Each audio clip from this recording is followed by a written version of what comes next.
ዛሬ አንድ በጣም ቀላል ቤታችሁ ውስጥ ማዘጋጀት የምትችሉትን ጁስ ነው የምነግራችሁ። ይሄ ጁስ ግን ዝም ብሎ ጁስ አይደለም። ግፊታችሁን ለመቆጣጠር የሚያግዝ፣ የደም ስሮቻችሁን ዘና ለማድረግ የሚያግዝ፣ በተለይ ደግሞ ክብደት በመቀነስና እንደዚሁም ደግሞ አትሌት ከሆናችሁ የስፖርት አክቲቪቲያችሁን ወደ ስፖርት ከመግባታችሁ በፊት ጡንቻችሁና የደም ስራችሁን ዝውውር በማስተካከል ኤክሰርሳይዝ ፐርፎርማንሳችሁን የተሻለ የሚያደርግ በሞራል እንድትሰሩ የሚያደርግ ጁስ ነው ማወራችሁ። ይሄ ጁስ በቀላሉ የሚገኝ የቀይ ስር ጁስ ነው። ነገር ግን ወደ ቪዲዮ ከመግባታችን በፊትና ጥቅሞቹን ከመዘርዘሬ በፊት እንድታውቁት የምፈልገው አንድ ጉዳይ አለ። የቀይ ስር ጁስ በጥንቃቄ መውሰድ ያለባችሁ ሰዎች ሁለት ናቸው። አንደኛ የግፊት መድኃኒት ኖሯችሁ ወይም ደግሞ ግፊታችሁ ዝቅ ያለ ሰዎች ጥንቃቄ ማድረግ አለባችሁ። ሁለተኛ ደግሞ እንደዚሁ የቀይ ስር ጁስ በተደጋጋሚ በመጠን በላይ ሲወሰድ የኩላሊት ጠጠርን ሊያባበስ ስለሚችል የኩላሊት ጠጠር ከዚህ በፊት አለባቸው የተባላችሁ ወይም ሪስክ ያለባችሁ ሰዎች መጠኑን መቀነስ ወይም ደግሞ በተደጋጋሚ ባለመውሰድ ጥንቃቄ ማድረግ ይገባቸዋል። እንደዚሁም ደግሞ ምናልባት ቀይ ስርን ብቻውን በጁስ መልክ መጠቀም ባልወድስ ወይም ደግሞ ብቻው መጠጣት ብዙ አይመቸኝም፣ ስለዚህ ቀይ ስርን እንደ ምግብ አድርጌ ሰርቼ ብጠቀመው እነዚህን ጥቅሞች ላገኝ እችላለሁ ወይ ለምትሉ ሰዎችም በቪዲዮ መጨረሻ ላይ መልስ ይኖረኛል። ምክንያቱም እንግዲህ አንዳንድ ሰዎች እንደ ፍላጎታችሁ ጁስ ባይመቻችሁ ምግብ ላይ ብትመገቡ ምንድነው ልዩነቱ? በምግብ መልክ ሲሆን የምታጡት ምንድነው? በጁስ መልክ ሲሆን ደግሞ የምታጡት ምንድነው? በተለይ የትኛው ጥቅም ላይ ነው ሉዝ የምታደርጉት የሚለውን በቪዲዮ መጨረሻ በደንብ አድርጌ አብራራላችኋለሁ። ዶክተር ታሪኩ ሁሴን እባላለሁ። ጠቅላላ ሐኪምና የህብረተሰብ ጤና ባለሙያ ነኝ። በዚህ ቻናል ጠቃሚ የሆኑ የጤና መረጃዎች ይቀርባሉ። በምትሰጡት ኮሜንት ወይም ደግሞ በጣም አስፈላጊ በሚባሉ ቶፒኮች ላይ በሳምንት ከ4-5 ጊዜ በላይ ቪዲዮዎችን ለቃለሁ። ላይክ፣ ሼር ማድረግና ሰብስክራይብ ማድረግ እንዳይረሳ። ወደ ቪዲዮአችን እንግባ። የመጀመሪያው የደም ግፊትን ይቀንሳል። ቀይ ስር በውስጡ ባለው ዳያተሪ ናይትሬት የምንለው ሞለኪውል አማካኝነት ወይም ኬሚካል አማካኝነት ወደ ሰውነታችን ይገባል። ይሄ ዳያተሪ ናይትሬት ደግሞ ሰውነታችን ወደ ናይትሪክ ኦክሳይድ ይቀይረዋል። ይሄ ናይትሪክ ኦክሳይድ ደግሞ የደም ስራችንን ጡንቻቸውን ዘና በማድረግ እና ዘና ብሎ በሚሰፋበት ግፊት ውስጥ ግፊት እንዲቀንስ ያደርጋል። ማወቅ ያለባችሁ ነገር ምንድነው? የደም ግፊት መድኃኒት የምትወስዱ ሰዎች መድኃኒትን ይተካል ማለት አይደለም። ነገር ግን በተለይ በዚህ በጣም ተጠቃሚ የምትሆኑት ግፊታችሁ ደና ቅድመ ግፊት ላይ ያለ ቀለል ያለ ግፊት ላይ ያለ ለመድኃኒት ብቁ አይደለም በሚባልበት ሰዓት ላይ ካገኛችሁት የቀይ ስር ጁስን በተደጋጋሚ ከሌሎች እንግዲህ አንድ ነገር ሁሌ እንደምነግራችሁ አንድ ነገር ለሁሉ ነገር መፍትሄ አይሆንም። ነገር ግን አጋዥ ነው ከሆነ ከሌሎች ምግቦቻችሁ ጋር ኤክሰርሳይሳችሁ ጋር ይሄን የቀይ ስር ጁስ በተደጋጋሚ ፍሪኩዌንትሊ ብትጠቀሙት ግፊታችሁን ለመቆጣጠር ትችላላችሁ የሚሉን እንድትይዙ ነው። ይሄ ከቀይ ስር በጣም ከተጠኑት ጥቅሞች ውስጥ እና ግፊትን በጥሩ ሁኔታ ይቀንሳል ከምንለው ውስጥ ነው። በአንድ ጊዜ አይሆንም፣ በሂደት ውስጥ። ሁለተኛ የቀይ ስር ጥቅም በእንቅስቃሴ ጊዜ ኃይል መስጠት።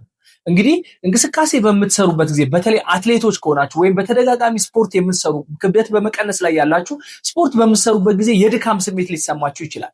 ይሄ እንግዲህ አንዱ ምክንያት የደም ስሮቻችን ዘና ባለማለታቸውና የደም ዝውውራቸው ቀልጣፋ ባለመሆኑ ጡንቻዎቻችን ዘና ባለማለታቸው ልክ ዋርሚንግ አፕ እንደምንሰራው ምክንያት ነው። የቀይ ስር ጁስ ፕሪ ወርክአውት ወይም ከኤክሰርሳይዝ በፊት ብትጠቀሙና ከ30 እና ከአንድ ሰዓት ወይም ከ30 ደቂቃ በፊት ኤክሰርሳይዝ ከመግባታችሁ በፊት የቀይ ስርን ጁስ ብትጠቀሙ በጥሩ ሁኔታ ኤክሰርሳይሳችሁን እንድትጨርሱ ያስችላችኋል። ይሄ በጣም የሚደንቀው የቀይ ስር ጥቅም ነው። በዚህ ብቻ አያበቃም።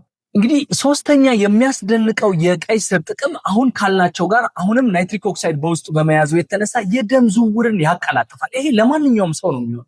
እንግዲህ የደም ዝውውርን ያቀላጥፋል ስንል ምንድነው? የደም ቧንቧችን ላይ የሚኖርን የደም ስር በቀላሉ ዘና በማድረግና እንደዚሁም ደግሞ በውስጡ ባሉት ኬሚካሎች የተነሳ በተለይ ናይትሪክ ኦክሳይድን የደም ዝውውር በጣም የተፈጠነ እንዲሆን ያደርጋል። እንግዲህ ሰውነታችን ላይ የደም ዝውውራችን በጣም የሚቀላጠፍ ከሆነ ስራችንን በቅልጣፌ ለመስራት ኮንሰንትሬት አድርገን ለመስራት ይጠቅመናል። ማወቅ ያለባችሁ ነገር የደም ዝውውርን ያስተካክላል ስንል የደም ስር ችግር ያለባችሁ በተለይ የልብና የደም ስር ችግር ያለባችሁ ሰዎች የደም መርጋት ኖሮባችሁ ምናምን ከሆነ ይሄንን በቀጥታ ያጠፋዋል ማለት ወይ መድኃኒታችሁን ይተካል ማለት አይደለም። ልክ እንደ ግፊቱ ጥንቃቄ ይፈልጋል። ዶክተር ታሪኩ ሁሴን እባላለሁ። ጠቅላላ ሐኪምና የህብረተሰብ ጤና ባለሙያ ነኝ።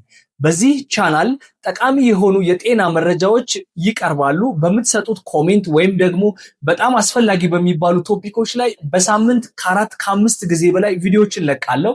ላይክ፣ ሼር ማድረግና ሰብስክራይብ ማድረግ እንዳይረሳ። ወደ ቪዲዮአችን እንግባ። አራተኛው ያልታወቀው የቀይ ስር ብዙም ያልተነገረለት ቀይ ስር ጁስ ጥቅም ደግሞ በውስጡ ጠቃሚ ንጥረ ነገሮችና ጸረ ብግነት ወይም ደግሞ ጸረ መርዛማ የሆኑ ሞለኪውሎችን ይዛል። ፎሌት በውስጡ አለ፣ ፖታሺየም በውስጡ አለ፣ እንደዚሁም ደግሞ ማንጋኔዝ እና ቤታሊንስ የምንለው ሞለኪውል አለ። ይሄ ቤታሊን ብዙ ጊዜ እንግዲህ ሽንታችሁን ቀይ ስር ከተመገባችሁ በኋላ ወይም ሰገራ ከወጣችሁ በኋላ ከለሩን የሚቀይረው ወይም ቀለሙን የሚይዘው ይሄ ሬድ ፐርፕል አይነት ቀይና ወደ ፐርፕል አይነት ቀለም የሚይዘው አይነት ቀለም የሚመጣው ይሄ ቤታሊን የሚባል በውስጡ ያለው ሞለኪውል ነው። እነዚህ ሁሉ ሞለኪውሎች እንግዲህ ለሰውነታችን በጣም ኦክሲደንቲቭ ስትረስ ውስጥ በምንገባበት ጊዜ ወይም ብግነት በሚኖርበት ጊዜ ኢንፍላማቶሪን በመቀነስ ሰውነታችንን ያግዛል። የደም ስራችን ላይ አንቲ ኢንፍላማቶሪና አንቲ ኦክሲዳንት በመሆን የሚያግዝ ሞለኪውሎች አሉ።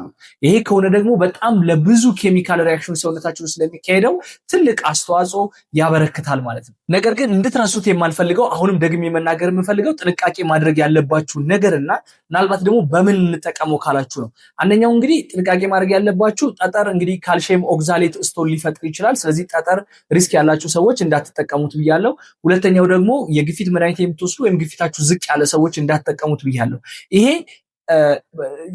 መጠንቀቅ ብቻ ሳይሆን መድኃኒታችሁን ደግሞ ተክታችሁ እንዳታስቡት ነው። ቅድሚያ መድኃኒታችሁ እያለ ኮንትሮል ለማድረግ እንዲያግዛችሁ እንጂ እንደ አጠቃላይ መድኃኒቱን ሪፕለስ እንድታደርጉበት አይደለም። ይሄ ጥንቃቄ የሚያስፈልገው ነገር ግን እንዴት እንጠቀመው ካላችሁ እናንተ በተመቻችሁ ጥሬ ሆኖ መፈጨት ይችላል። ጥሬ መብላት የምትፈልጉ የምትወዱ ካላችሁ። ከዛ ውጭ ግን በተለይ በሰል ብሎ ልስልስ ብሎ እንዲገባላችሁ ከፈለጋችሁ አብስላችሁ መጠቀም ትችላላችሁ። ያ ማለት አብስላችሁ ወደ ጁስ መፍጨት ትችላላችሁ። ነገር ግን አሁን በጁስ መልክ ባይሆንስ በምግብ መልክ እንጠቀም የምትሉት እንግዲህ ያው እኛ ጋር ምግባችን ብዙ ጊዜ ዘይት ምን ስለሚጨመርበት እንጂ ስጋታችን ምንም የኒውትሪየንት ችግር አይኖረውም። በምግብ መልክም ቀይ ስርን በተደጋጋሚ መመገብ ተመሳሳይ ከጁስ ከሆነው ኢፌክት ጋር አለው። ልዩነቱ ምንድነው ካላችሁ በጁስ መልክ በምትጠቀሙበት ጊዜ ስለሚፈጭ ፋይበሩን ታጣላችሁ። ያ ማለት በተለይ ምግብ ቶሎ መብላትን የማትፈልጉ ውፍረት መቀነስ ላይ ያሉ ሰዎች በምግብ ቢበሉ ይመከራል። ምክንያቱም ፋይበሩ ካጣነው ቶሎ የረሃብ ስሜት ሊሰማን ይችላል ጁስን ከጠጣን ማለት ነው። ስለዚህ የፋይበር ኮንቴንቱን እናጣለን ጁስ መልክ ከመሆን ይልቅ በምግብ መልክ ተከትፎ የሚሆን ከሆነ ማለት ነው። እንግዲህ ስናጠቃልለው ምንድነው የቀይ ስር ጁስ በጣም የሚያስደንቁ እነዚህ 4 ጥቅሞች አሉት። ግፊትን ለመቀነስ፣ ኤክሰርሳይዝ ፐርፎርማንሳችሁን ለማስተካከል በተለይ አትሌት ከሆናችሁ እና ጂም የምትሰሩ ከሆነ እንደዚሁም ደግሞ የደም ዝውውራችሁን ለማስተካከልና አንቲኦክሲዳንት በመሆኑ የሰውነታችሁ ላይ ጸረ ብግነት ስራን በመስራት በውስጡ ባሉት ኬሚካሎች ምክንያት ትልቅ አስተዋጽኦ የሚያበረክት አስደናቂ ምግብ ነው። በቀላሉና ደግሞ በጣም በርካሽ የምናገኘው የምግብ አይነት ነው ወይም የአትክልት አይነት ነው። ቪዲዮ ከተመቻችሁ ላይክ እና ሼር ማድረግ እንደዚሁም ደግሞ ቀይ ስር ለሚወደው ጓደኛችሁ ሼር ማድረግ እንዳይረሳ። የኔ ቤተሰብ ካልሆናችሁ ቻናሌን ሰብስክራይብ አድርጉ። እንድሰራላችሁ የምትፈልጉት ቶፒክ ካለ ኮሜንት ሴክሽን ላይ አስቀምጡልኝ። እስከዛው ቸር ቆዩ።